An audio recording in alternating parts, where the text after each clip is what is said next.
Have you ever been forced to choose between saving an entire town and saving one innocent life? Because that's exactly the nightmare waiting for Tom Loftus in the explosive finale of Widow's Bay. For centuries, the island of Widow's Bay has been trapped inside a horrifying curse. People disappeared. Monsters emerged from the shadows. Entire bloodlines were haunted by sins committed hundreds of years ago. And now, after everything Tom has survived, the truth has finally been revealed. The curse never died, because Richard Warren's bloodline never ended, and the last surviving descendant is Ruth, the sweet elderly woman who works at Town Hall, the woman nobody suspected, the woman who has done absolutely nothing wrong. As episode 10 begins, a violent storm tears across Widow's Bay. Rain crashes against rooftops. The emergency siren echoes through the darkness. Most of the town has taken shelter beneath Town Hall, but Tom is nowhere to be found, because he is walking directly toward Ruth's house. And for the first time all season, nobody knows whether he's going there to save her or kill her. The closer Tom gets, the stronger the storm becomes. It's almost as if the island itself knows what is about to happen. Inside the shelter, Patricia refuses to sit quietly. Something doesn't feel right. She keeps replaying Rosemary's family tree revelation in her mind. Yes, Ruth is a descendant of Richard Warren, but what if they're missing something? What if killing Ruth isn't the answer? Meanwhile, Wyke believes they have no choice. To him, the situation is simple. One wife for hundreds, one sacrifice for an entire town. But Patricia isn't convinced, because throughout this entire story, every time someone thought they understood the curse, they were wrong. And what happens next changes everything. Tom finally reaches Ruth's front door. He knocks. The storm rages behind him. For several seconds, nothing happens.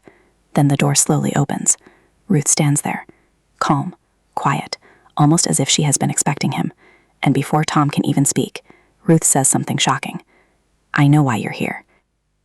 Suddenly, Tom freezes. How could she possibly know? And that's when the episode begins revealing secrets buried for generations. Inside the house, Ruth invites Tom in. She doesn't look scared. She doesn't look surprised. Instead, she looks exhausted, like someone who has spent her entire life carrying a burden she never understood.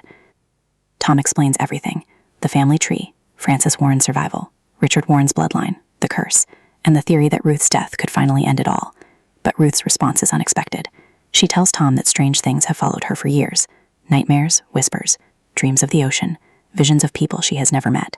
For decades, she believed she was losing her mind. Now she finally understands why.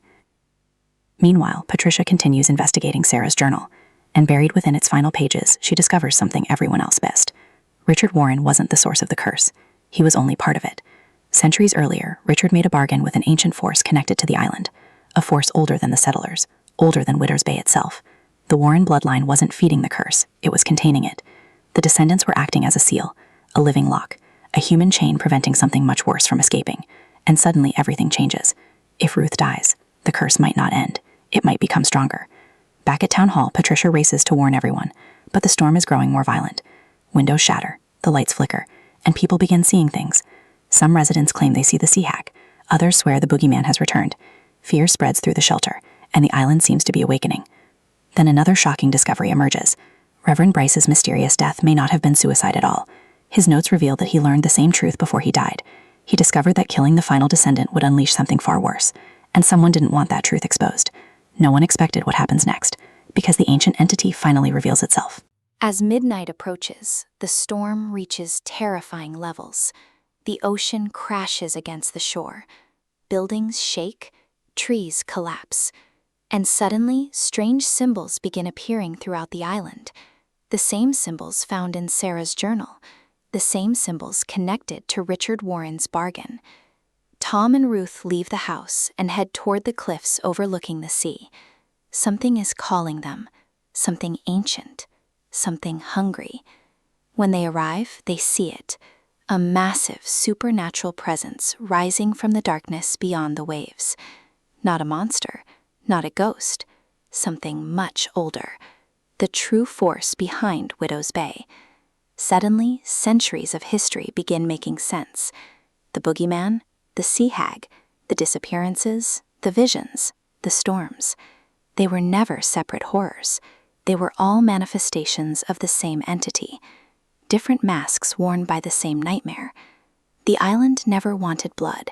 It wanted fear, guilt, sacrifice, human suffering. Richard Warren thought he could control it. Instead, he trapped generations of people inside its cycle. The entity offers Tom a deal: kill Ruth, save the town. Refuse, and everyone suffers. It's the same choice that has repeated throughout history, the same choice that destroyed countless lives. But Tom finally understands something. The cycle only survives because people keep accepting the bargain. Somebody has to break it. And for the first time in centuries, someone finally says no.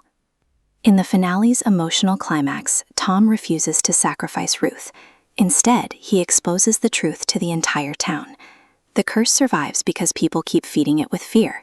The entity survives because people keep choosing sacrifice over humanity. For centuries, Widow's Bay has been trapped in that pattern. But now the cycle ends. Not through violence, not through murder, but through rejection. The townspeople stand together. Patricia, Evan, Wick, Ruth, everyone. And the entity begins losing power. The storm starts weakening. The ocean calms. For the first time in generations, Widow's Bay experiences silence. Real silence. The kind it has never known before. But the victory isn't complete. As dawn breaks, strange cracks appear along the shoreline. Ancient structures emerge from beneath the sea. Structures that predate Richard Warren, predate the settlers, predate everything. And suddenly the truth becomes terrifyingly clear. The curse of Widow's Bay was never the real threat. It was only a warning. Something much bigger has been sleeping beneath the island all along. The final scene shows Tom staring at the horizon. The storm is gone, but a new mystery has begun. And that's where Season 1 ends. So what does the finale really mean? At its core, Widow's Bay isn't just a story about monsters or curses. It's a story about cycles. Fear creates sacrifice. Sacrifice creates suffering. And suffering creates more fear. Tom breaks that cycle by refusing to become what the curse wanted him to be. Instead of choosing death, he chooses humanity. Instead of repeating history, he changes it. But as the final moments suggest, Widow's Bay's darkest secrets may still be waiting beneath the waves. And if Season 2 happens, the real horror may only be beginning. If you enjoyed this full story breakdown and ending explained, don't forget to like the video, subscribe to the channel, and turn on notifications so you never miss our next movie recap and explanation. Because trust me, the mysteries of Widow's Bay are far from over.